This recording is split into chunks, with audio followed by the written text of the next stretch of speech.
कसे आहात सगळे? मजेत ना? माझे नाव विशाल आहे आणि मी 27 वर्षांचा आहे आणि मी माझ्या संपूर्ण कुटुंबासह शहर मध्ये राहतो. बरं, मी एक लहान सामान्य कुटुंबातील मुलगा आहे. मित्रांनो, आज मी तुम्हाला जी गोष्ट सांगणार आहे ती माझ्या सोबत 4 वर्षांपूर्वीची घटना आहे. मित्रांनो, 4 वर्षांपूर्वी आम्ही भाड्याच्या खोलीत राहायचो. आम्ही त्या घराच्या पहिल्या मजल्यावर राहत होतो आणि आमचे घरमालक तिच्या विधवा सुनेसोबत तळमजल्यावर राहत होती आणि तिच्या सुनेचे नाव सुजाता होते. ती 36 वर्षांची होती आणि मी तिला नेहमी वहिनी म्हणत होतो. सुजाता वहिनी ही खूप चांगली वागणारी स्त्री होती आणि ती एक शांत स्त्री होती. त्यांना 5 वर्षांचा मुलगा होता. ती एका ठिकाणी जॉब करत होती आणि तिला घरी एकटे राहणे आवडत नव्हते. तिचे बोलण्याची पद्धत आणि तिची वागणूक खुसखुशीत, त्यामुळे मला ती सुरुवातीपासूनच खूप आवडायची. जेव्हा कधी मला दिसायची तेव्हा मी तिच्याकडे लपून पाहायचो आणि मला तिला पाहून खूप आनंद व्हायचा. मग एके दिवशी मित्रांनो, काही कारणास्तव वरच्या बाथरूममध्ये पाणी नसल्याने मी आंघोळीसाठी घराच्या मागे बाथरूममध्ये गेलो आणि जेव्हा मी बाथरूमचा दरवाजा बंद केला तेव्हा तो बंद झाला नाही, म्हणून मी तो लावण्याचा अनेक वेळा प्रयत्न केला, परंतु तरीही ते चालले नाही, कारण पाण्यामुळे दरवाजा फुगला होता, कारण त्याचा जास्त वापर होत नव्हता. मग मनात विचार आला, कोण येणार, कारण वहिनी तर जॉबवर गेल्या असतील आणि तिची सासू अजून झोपलेली असेल. मग मित्रांनो, हा विचार करून मी दरवाजा थोडासा बंद केला आणि अंघोळ करू लागलो. नंतर मी नळ दुरुस्तीवाल्यांना बोलवले तर तो बोलला, 2-3 दिवसात तुझे काम करून देतो. आता मला प्रश्न पडला, मला 2-3 दिवस खाली आंघोळ करावी लागेल. दुसऱ्या दिवशी मी सकाळी उठलो नाही. मला आईने हाक मारली, अरे उठ, तुला जॉबवर नाही जायचे आहे का? मी उठलो आणि घडीकडे पाहिले तर खूप वेळ झाली होता. मी ब्रश केला आणि फ्रेश होऊन तयारी केली. त्या दिवशी मी अंघोळ पण नाही केली आणि नाश्ता पण, कारण मला खूप वेळ झाला होता. तो दिवस शनिवारचा होता. मी विचार केला, आज हाफ डे असतो, तिकडून आल्यावर अंघोळ करेल.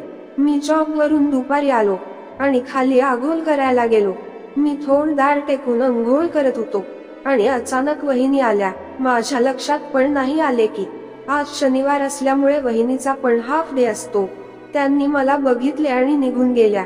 मी खूप घाबरले. त्याच क्षणी मी पटकन बाथरूम मधून बाहेर आलो आणि लगेच वरच्या मजल्यावर गेलो. मग मनात विचार आला, अनेक विचार येऊ लागले.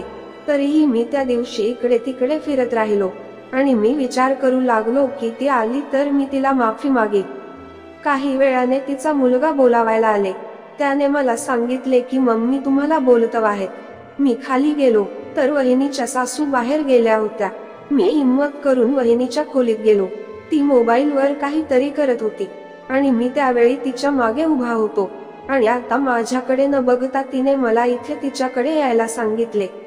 आता मला खूप आश्चर्य वाटले आणि शांतपणे त्याच्याकडे गेलो. मग तिने मला आता इथे बसायला सांगितले आणि तिच्या विनंतीवरून मी शांतपणे तिच्या शेजारी बसलो आणि मी पाहिले की ती अजूनही काहीतरी मोबाईलवर करत आहे.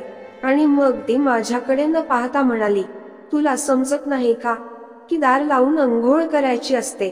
मी म्हणालो, दार बरोबर लागत नाही, तरी सुद्धा मला माफ करा आणि यापुढे असे नाही होणार आणि तुम्ही मला माफ करा. ती म्हणाली, तुला माफ केल, पण माझ्याशिवाय अजून कोणी बघितले असते तर?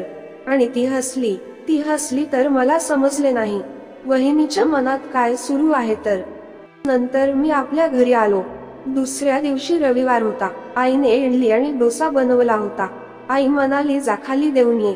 मी नाश्ता घेऊन खाली गेलो आणि वहिनीला आवाज दिला. वहिनीला मी दिसल्याबरोबर माझ्याकडे पाहून हसल्या आणि माझ्या जवळचा नाश्ता घेतला. तेवढ्यात त्याचा मुलगा आला आणि मला म्हणाला, मला पण दे. मी थोडा नाश्ता घेतला आणि त्याला एक घास दिला. तो आता हसला. तर मी म्हणालो, खूप गोड हसते तुमचा मुलगा. तर ती पण हसली. तर मी म्हणालो, आईच गोड हसते तर मुलगा पण हसणारच. यावरती हसली आणि माझ्याकडे पाहू लागली. मी पण तिच्याकडे पाहिले. आता मी आणि तिचा मुलगा खेळू लागलो. त्याने मला पाणी मागितले. मी किचन मध्ये पाणी आणण्यासाठी गेलो तर वहिनी म्हणाल्या, मला पण दे पाणी. मी त्यांना पाणी दिले, पण त्याचे हात पिठाचे होते. तर मी म्हणालो, तुमचे हात पिठाचे आहे पाणी कसे प्याल? तर वहिनी म्हणाली, पाच ना पाणी. हे ऐकून मला थोडं आश्चर्य वाटलं. मी त्याच्या जवळ जाऊन पाणी पाजू लागलो. मला त्याचा स्पर्श होत होता, पण मला आता असं वाटत होते की वहिनीच्या मनात काहीतरी आहे. आता मी हिम्मत करून विचारले, पाणी गोड आहे ना? तर त्या म्हणाल्या, तो तू पाजले तर गोड असणारच. आता मी म्हणालो, मी नेहमी तुम्हाला असंच गोड पाणी पाजण्यासाठी तयार आहे. तुम्ही तयार आहे का पिण्यासाठी? त्या यावर हसल्या आणि म्हणाल्या, आज पुरत ठीक आहे, नंतर बघू. तहान लागेल तेव्हा. नंतर मी तिच्या मुलाला पाणी नेऊन दिले आणि आपल्या घरी आलो. आता आमचे बोलणे वाढले होते. तसेच मी वेगळी मजाक पण करू लागलो आणि तिला माझी प्रत्येक गोष्ट आवडू लागली. एके दिवशी वहिनीची सासू माझ्याकडे आल्या आणि म्हणाल्या, ती सिरियल लाव, आमच्याकडची टीव्ही खराब झाली आहे. आईला पण ती सिरियल आवडत होती.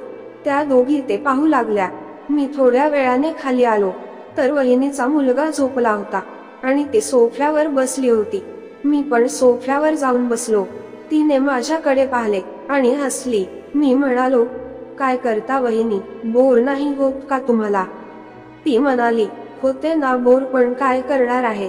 काही उपाय आहे का? मी म्हणालो, आहे ना उपाय. तुम्ही म्हणाल तर मी उपाय शोधू शकतो. आता मी हिम्मत करून जवळ. आता ती काहीच बोलली नाही. मी म्हणालो, तुम्ही म्हणत होते तुम्हाला तहान लागली तर सांगेन. तुम्ही मला सांगितलं नाही. ती आता म्हणाली, मला नेहमी तहान लागते. आता मला समजले होते तिच्या मनात खूप काही आहे म्हणून. मी आता एकदम जवळ आणि ते पण आता आम्हाला रोखणार कोणीच नव्हते. मी तहान पूर्ण करायला तयार होतो आणि ती पण माझ्या कामात प्रतिसाद देत होती. खूप वेळ आमचे असेच चालले आणि त्यानंतर आम्ही शांत झालो. त्यानंतर वहिनी म्हणाल्या, आज तुम्ही माझी तहान भागविली आणि आता जेव्हा वेळ मिळेल तेव्हा तहान भागवत गेलो. मित्रांनो, जर तुम्हाला गोष्टी आवडत असेल तर चॅनेलला सबस्क्राईब करा.